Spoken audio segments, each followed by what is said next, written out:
I show in speaking engagements and expos gets very heavy. I've had to tune it down, tone it down. I've had college professors fall off the seat. Some women have gotten very upset. And so I say to you, if some of this information is troubling, it worries you, please remember that you still have your constitutional rights. So I wrote the Center for Constitutional Rights, located in New York, founded in 1966. I received this brochure from them in 1992. You may write them if you need to. You need not ask. I'll give you the address. It's 666 Broadway in New York. I took this photograph to show where they're at.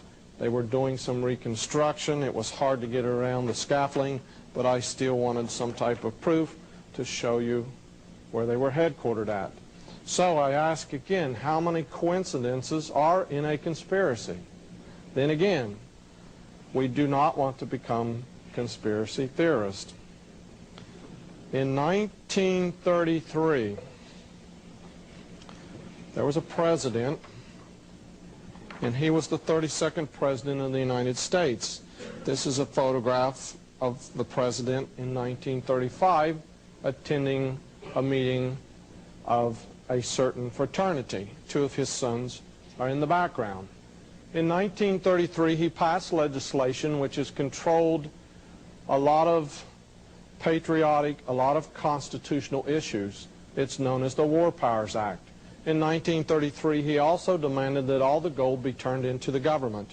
You would receive a prison term or a very heavy fine if you did not turn in your gold in 1933. There were things happening on the other side of the ocean. I won't say which rich man in New York. His family is very well known.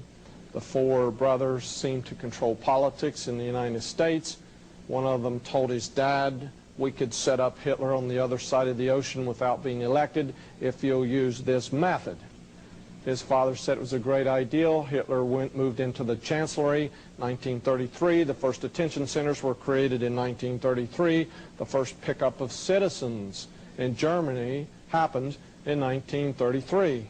Back on this side of the world, two men, a member of a secret organization that goes to 33rd degree, one named Laurel and one named Hardy, made a movie for the year 1933. You may rent it at your video store. It's called Sons of the Desert. Watch closely. You'll find a secret message inside of this movie that was planned to come out in 1933. And again, the Vice President of the United States, on your right, Henry Wallace, was a known occultist. I found out this information. It's available in your public library. It's very easy to find. It is no secret. Henry Wallace decided it was time to put the reverse seal of the United States on the back of the dollar bill. Again, the year was 1933. I ask you, did this happen by coincidence? Did they decide in the middle of 1933 to do these things, or were they planned well in advance? Please note, that's Harry Truman. He's being sworn in as the vice president as Henry Wallace is exiting. That would make Harry Truman the 33rd president of the United States, and this is from Life magazine. So there were a lot of things going on in 1933. They were not there by coincidence. They were planned many years in advance. Now, if we would move ahead to the year 1966, there were a lot of things going on in the United States in 1966. For example, this man, now deceased, Anton LaVey, created the Church of Satan. It was founded in San Francisco on May the 1st, 1966. May the 1st is, again, an occult holiday, one of the high days in the occult. It became a tax-free, exempt, I hate to use the word, but it was a church, the Church of Satan. People say, well, you know, it was just circus showmanship. They actually didn't become involved in anything. Sammy Davis Jr. was a member. He stated on television that he was a member for 2 years, and he was ashamed of some of the things that he participated in while a member of the Church of Satan.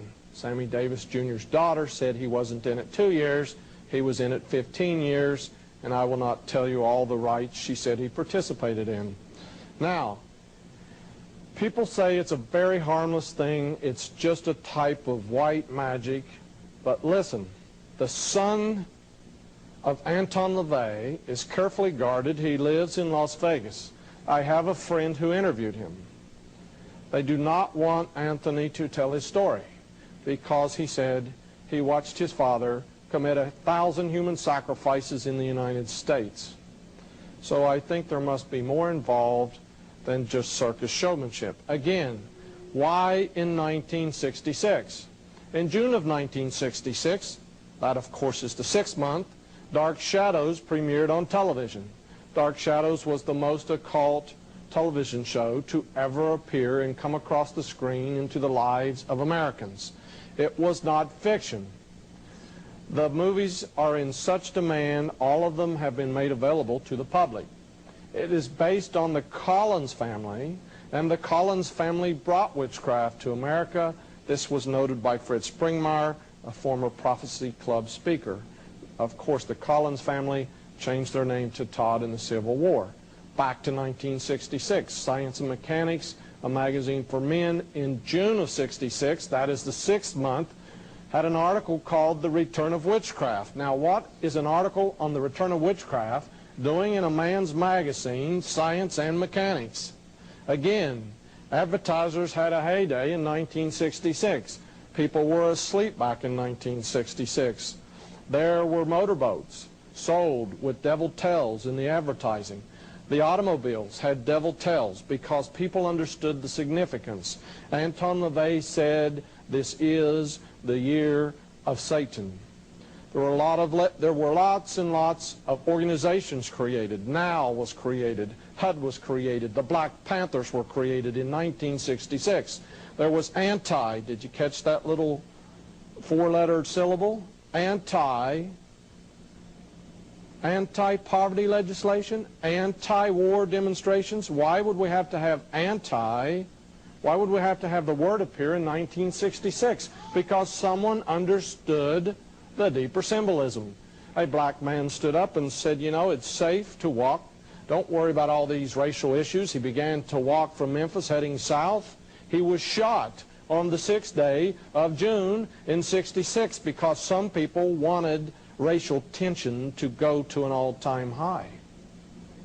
It is a message always sent by symbols. Now, how many years between 1933 and 1966? There are, of course, 33 years. Because these men consider 33 very special to them in their belief system and in the secret degrees they use as they climb up the initiated scale. Now, you will only have to take one more simple step to figure out when they plan to culminate their plans for this century. Why did George Bush say, I'll meet the leaders of the world in the Great Pyramid, December 31st, 1999? And of course, it's just a coincidence that the stamp will change to 33 cents in January. And it's probably just a coincidence, the shape. More about 1999 in a few moments. Please remember, all the things carried on in high places are planned many years in advance. Again, forgive me, it's the traveling on the road. I can't seem to get away from this one ad and this one man. Please forgive me. I'll do better on the next lecture. Okay, people say martial law could never come to this country, but headlines in the United States on July the 7th, 1987, from the Atlantic to the Pacific, carried stories and news releases in the AP press about statements made by Oliver North. Some of the headlines read, "Secret Government Alleged." I have original copies of all these newspapers. Please note in this little Florida newspaper, it said that Oliver North had devised a plan for martial law in the U.S. What in the world would we need martial law for in this bastion of freedom? How many years have gone